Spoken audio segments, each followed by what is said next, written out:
Bom, chegamos a dezembro de 2025. É aquele mês de festas, de planejar as férias e, claro, de ficar de olho no tempo. A grande pergunta é sempre a mesma, né? Será que vai dar praia no ano novo? Ou será que finalmente vem aquela chuva para salvar a lavoura? Exato. Para ajudar a responder isso, hoje a gente vai mergulhar na previsão do tempo para o Brasil inteiro. A nossa base aqui são os dados que acabaram de sair do INMET, o Instituto Nacional de Meteorologia.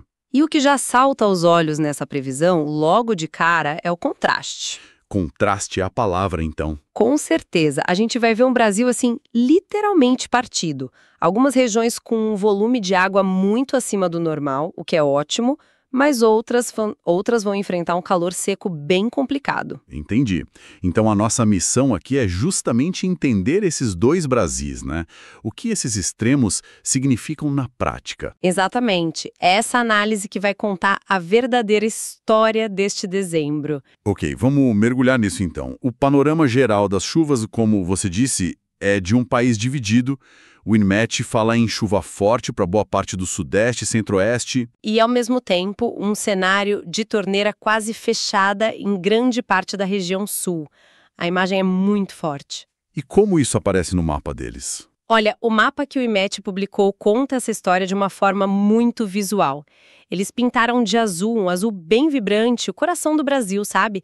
De Minas até o Mato Grosso, indicando onde a chuva deve vir com força. E o Sul? O sul está todo em tons de amarelo, laranja, quase um alerta de terra seca. Essa imagem, por si só, já resume o drama climático do mês. Vamos percorrer esse mapa, então, começando lá por cima. Região Norte. Lá a história também é dividida. Totalmente! A região Norte é um microcosmo dessa divisão do país. Em partes do Tocantins, do Amapá, a previsão aponta para até 150 milímetros de chuva acima da média. Nossa, é muita água. É muita água. Suficiente para encher rio, recuperar pasto. Mas aí você se desloca para o oeste, para o Acre, um pedaço do Amazonas. E aí o cenário inverte. Inverte completamente. Chuva abaixo do normal. E isso é sério porque você tem, na mesma região, comunidades que podem se preocupar com cheia e produtores já calculando perda por seca. Entendi. Descendo um pouco para o Nordeste, a previsão lá parece mais otimista, né? Principalmente para o interior. Sim, para o Nordeste, a previsão é um sopro de esperança. A tendência é de chuva acima da média em estados-chave como a Bahia, o Piauí. Isso é segurança para o agricultor, recarga de reservatório. Uma boa notícia para o sertão, então. Uma excelente notícia. Claro, sempre tem exceções, umas áreas mais secas no Maranhão, mas o quadro geral é bem positivo. Ok. E a grande potência do agro, o Centro-Oeste? A chuva lá vai ser generosa também? A tendência é que seja e com força. Goiás, oeste de Mato Grosso, leste de Mato Grosso do Sul, tudo na rota de chuva forte. Perfeito para a soja e para o milho, imagino. Exato. Mas tem uma ressalva muito importante no relatório.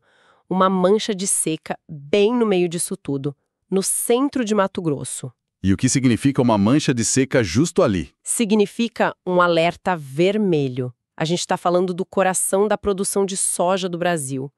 Uma seca relâmpago ali, em dezembro, pode causar um efeito dominó que a gente sente no preço do óleo no supermercado, da carne. Começa tudo com uma nuvem que não se forma. Precisamente. Entendi. Enquanto isso, o Sudeste, pelo visto, vai precisar guarda-chuva. Muita água para Minas, Rio, São Paulo, certo. Muita água. Para a região mais populosa do país, isso é segurança hídrica, né? É vital para recuperar os sistemas de abastecimento. E para o campo, é a condição ideal para o café mineiro, para a cana paulista. E o Espírito Santo? O Espírito Santo fica um pouco fora dessa curva, mais próximo da normalidade. E agora, para fechar esse mapa da chuva, a gente vai para o extremo oposto. A região sul. É aqui que o contraste fica gritante, né? É o outro lado da moeda. Enquanto o Sudeste enche reservatório, o Sul olha para o céu esperando um sinal de umidade. A previsão é de seca para quase toda a região. O quão seca? Olha, no oeste do Rio Grande do Sul, por exemplo, o déficit pode chegar a 75 milímetros. É como se um mês inteiro de chuva simplesmente não acontecesse. Uau! Agora vamos complicar a equação. temperatura. Porque aqui a história muda, né? Se na chuva o mapa era dividido, no calor ele é quase unânime. Quase todo vermelho e laranja. Exato. O IMET prevê um dezembro mais quente que o normal para o Brasil inteiro, praticamente. E é essa combinação que define o jogo. Não adianta olhar só para a chuva ou só para o calor. É a mistura dos dois. Como assim? Bom, calor com muita chuva, como no Sudeste, criam tipo um efeito estufa natural. Ótimo para as plantas, mas também ótimo para as pragas e doenças. E calor com pouca chuva. Aí é o cenário mais perigoso, como previsto para o Sul. Perigoso porque o que acontece na prática? Essa combinação acelera uma coisa que a gente chama de evapotranspiração. É como se a planta estivesse suando para se resfriar, mas se não tem água no solo para ela repor, Ela desidrata. muito rápido. É como correr uma maratona no deserto sem água. O solo vira um pó. Vamos detalhar essa onda de calor então. Lá no norte também vai ser mais quente. Sim, e com força. Sudeste do Pará, por exemplo, pode ter temperaturas até 1,5 grau acima da média. Máximas passando fácil dos 32 graus. E tem alguma exceção? Curiosamente, o Amapá. Lá as temperaturas podem ficar até um pouco abaixo da média. Provavelmente por causa da previsão de mais chuva. A umidade e as nuvens funcionam como um ar-condicionado natural. Faz sentido. E no Nordeste, que já é quente, um dezembro ainda mais quente pode ser ruim. Pode ser uma faca de dois gumes. Com a chuva prevista, o calor extra pode até acelerar o ciclo das culturas. Mas se a chuva falhar por alguns dias, O calor vira um problema. um risco imenso. Ele pode literalmente cozinhar as lavouras. O sul do Piauí, por exemplo, pode ter temperaturas médias acima dos 27 graus. É bem elevado. E para o centro-oeste e sudeste que já vão ter muita umidade. O que esse calor extra significa? Significa um paraíso para os fungos. Ah, claro. O calor e a umidade são o ambiente perfeito para doenças como a ferrugem asiática na soja. O produtor troca a preocupação com a irrigação pela preocupação com a pulverização de defensivos, sabe? É um alívio, mas um alívio que exige atenção. Exatamente. E chegamos de novo ao sul, sem chuva e com calor acima da média. É o pior cenário possível. É sem dúvida o cenário mais desafiador. Paraná, Santa Catarina podem ter temperaturas até 1 grau acima da média. Isso, com a falta de chuva, significa que a pouca umidade do solo vai evaporar muito mais rápido. É um estresse constante para as plantas. Então, vamos juntar as peças. O que tudo isso significa na prática para as plantações, que é o foco do IMET. Começando pelo norte, com aquela divisão. Nas áreas mais secas, como o Acre, o risco é o déficit hídrico. Isso afeta culturas como cacau e açaí. Os frutos ficam menores com menos qualidade. E onde chove mais? Onde chove mais, como no Amapá, as condições são ótimas para recuperar a pastagem para o crescimento de tudo que foi plantado. No Nordeste, com chuva e calor, a perspectiva é boa. Tende a ser excelente. O relatório destaca que essa combinação é perfeita para o feijão e para o milho que estão na fase de enchimento de grãos. Garante grãos mais uniformes, sabe? E no Centro-Oeste? O cenário é mais ambíguo por causa daquela mancha seca. Exatamente. Onde chove, a soja e o milho vão se desenvolver a todo vapor. Mas naquela área do norte de Mato Grosso, o relatório alerta para períodos curtos de restrição hídrica. O que seria isso? São aquelas semanas traiçoeiras no meio do mês, onde o sol castiga e a chuva não vem. E isso acontece bem na hora que a planta mais precisa de água. Pode comprometer toda a produtividade. E no Sudeste? Parece ser só notícia boa. Água e calor na medida. Para a soja e para o milho é um cenário quase ideal. E como a gente falou, é fundamental para a saúde de culturas como o café. Um cafezal que passa por um dezembro chuvoso tem muito mais chance de entregar uma safra boa no ano que vem. Certo. Agora, o ponto mais crítico, o Sul. A falta de chuva lá é sempre uma notícia ruim. Então, essa é a nuance mais fascinante que o relatório traz. Depende. Espera um pouco. Como assim depende? Quer dizer que a falta de chuva pode ser benéfica? Isso vai contra tudo que a gente pensa sobre seca? Exato.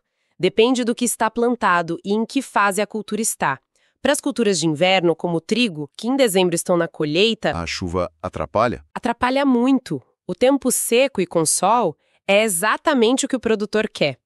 Para colher um grão seco, com menos doença, sem a máquina atolar no barro. O calor também ajuda a acelerar a maturação do que já foi plantado mais cedo. Ah, entendi. O problema não é para quem está colhendo, é para quem está começando a plantar agora. Precisamente. O grande desafio no sul será para as lavouras recém-plantadas. A fase de germinação é quando a planta está mais vulnerável. Sem água, a semente pode nem brotar. Deve ter exemplos disso no passado, né? Sim, eu me lembro de um dezembro muito parecido há alguns anos no Rio Grande do Sul. Calor forte e sem chuva. As lavouras de milho recém-plantadas pareciam que tinham sido queimadas com maçarico. Muitas não se recuperaram. É esse o risco. Entendi. Então, fazendo o balanço de tudo isso, dezembro de 2025 se desenha como um mês de extremos. Um coração do Brasil úmido, abafado e um sul seco e quente. Isso. E o norte e o nordeste, nas pontas, cada um com suas próprias realidades bem complexas. A grande mensagem, então, é que não existe o clima do Brasil. Não existe. Existem vários Brasis climáticos acontecendo ao mesmo tempo dentro do mesmo mês. E cada um desses cenários impacta a agricultura, a energia, o preço da comida. A vida de todo mundo, no fim das contas. Exatamente. O IMET, claro, atualiza isso diariamente e essa previsão toda nos deixa com uma reflexão, né? Sim. Considerando esse cenário de um país partido ao meio, do risco de faltar água no sul, ao excesso de umidade que traz doenças no centro-oeste, a grande questão para as próximas semanas não é só se a previsão vai se confirmar. Não mesmo. A questão é, com que velocidade os produtores e a sociedade vão conseguir se adaptar a essas condições tão diferentes? Esta previsão é só o ponto de partida. A história real vai se desenrolar no campo, dia após dia.